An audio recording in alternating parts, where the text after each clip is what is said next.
I'll begin with the men of the cloth.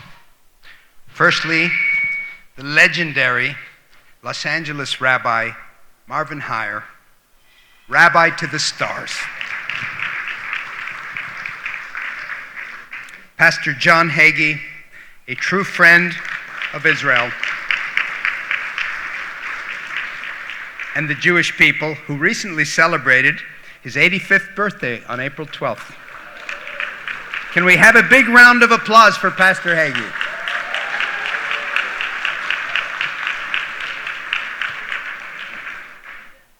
My special friend, the visionary Larry Meisel.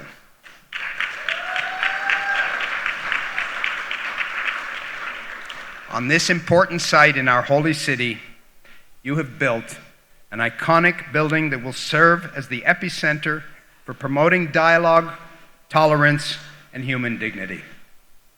Your tenacity and generosity have brought this project to fruition. The Museum of Tolerance Jerusalem is also my strategic partner in my personal mission to promote Israel, in my capacity as Israel's self-appointed ambassador. Larry, I'm proud to call you my friend and partner. Mazal Tov on this great achievement.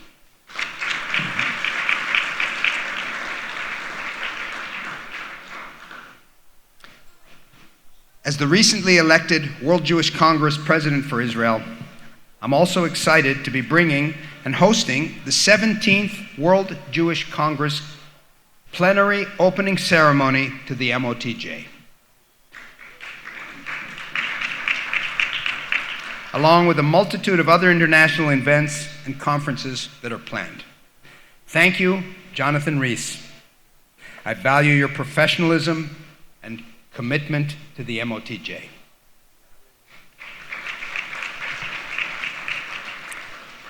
Eli Beer, United Hatzalah president, he doesn't need an introduction, and founder, which you built from the ground up, has unified people from across Israel. Jews, Christians, Muslims, men, women, religious, secular, to provide emergency medical services that save lives both in times of crisis and national emergency, as well as in everyday life. We are all indebted to you and to the United Hatzalah volunteers who risked their lives to save countless civilians and soldiers on October 7th, and especially to the 3 volunteers that fell on October the 7th. These heroic acts serve as a constant reminder of the beauty and courage of our people and our country. Last, but certainly not least, Ambassador Mike Huckabee and Janet Huckabee. Congratulations on your recent confirmation as U.S. Ambassador to Israel by the United States Senate.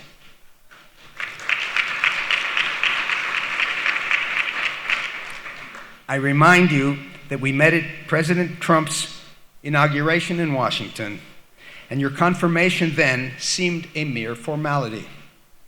What took them so long? Nevertheless, you and Janet are now here, and we are thrilled that you are.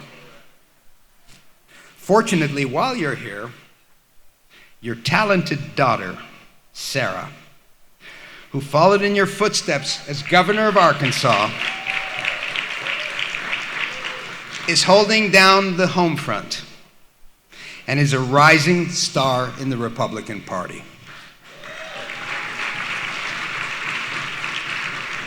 Clearly, the apple doesn't fall far from the tree.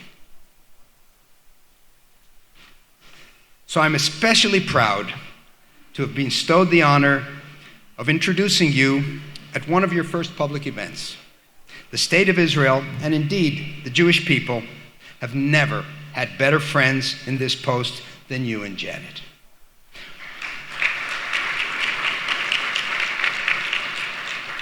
You've stood up for our basic rights and values for decades. In fact, with the fierce democratic debates and divisions both in Israel and in the Jewish world at large, I don't know if you remember that I told you in Washington that I actually think that you love us more than we love ourselves. To paraphrase a Nike advertisement of our generation, Mike and Janet, we Jews need to be more like Mike.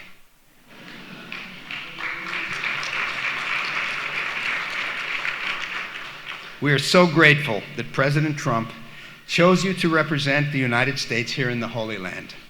We are also thankful to President Trump for his friendship and steadfastness in naming the most pro-Israel cabinet in U.S. history.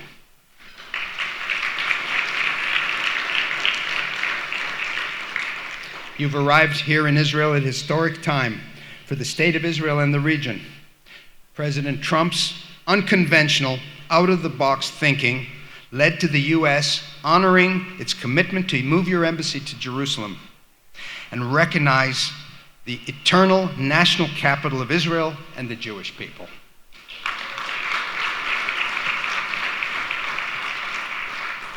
And no, the Middle East didn't erupt in flames as a consequence of this moral decision, as so many so-called foreign policy experts at the State Department had warned.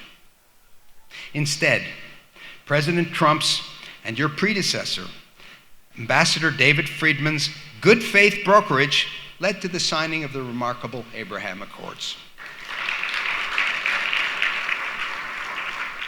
A treaty that has withstood Israel's post-October 7th just wars against Hamas, Hezbollah, and their backer, Iran. Ambassador Huckabee, as we sit here today in celebration of the modern state of Israel's 77th birthday, of course, the nation of Eretz Israel is more than 3,500 years old. We cannot ignore the existential threats facing our nation and our people. I've heard you speak eloquently about these threats, particularly with respect to Iran and its axis of evil. President Trump has said that Iran will not be allowed to acquire a nuclear weapon. So let's ensure that we don't end up with another Obama-like Iran nuclear deal that leaves the problem to a future administration.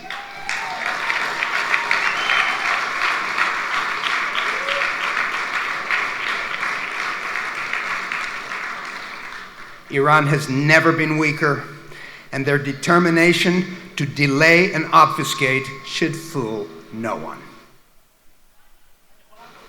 When, not if, Iran refuses to give up uranium enrichment, its aggressive missile program, and support for terror in the region and around the world, including 2 attempts on President Trump's life, we, Israel, together with the United States, must end their nuclear program with a committed bombing campaign.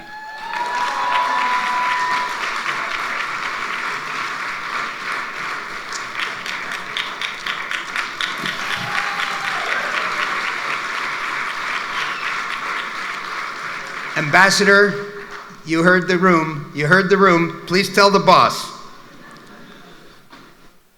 Together with tough sanctions, and we, the United States and Israel, and the long-suffering Iranian population will ensure the end of the Ayatollah's regime.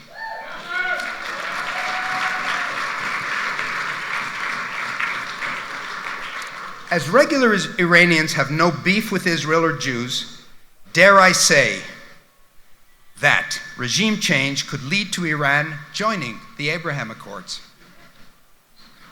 Other former foes such as Saudi Arabia, Oman, Kuwait, Indonesia, and even Syria and Lebanon would quickly follow suit. And we could see 100 years of peace in the region.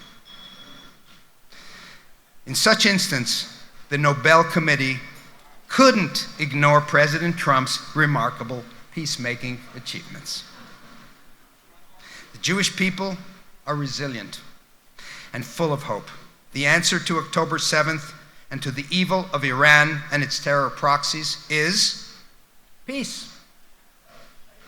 We are confident in your steadfastness and sure that you will continue to promote and defend the shared interests and common values of Israel and the United States. Under the leadership of President Trump, we tangibly feel that a new Middle East of peace and prosperity is just around the corner. Ambassador Huckabee, I look forward to working with you and the second Trump administration in advancing the sacred mission of the United States and her best friend in the world, Israel, in bringing Jews and Christians closer together and to strengthen the unbreakable bond that we share.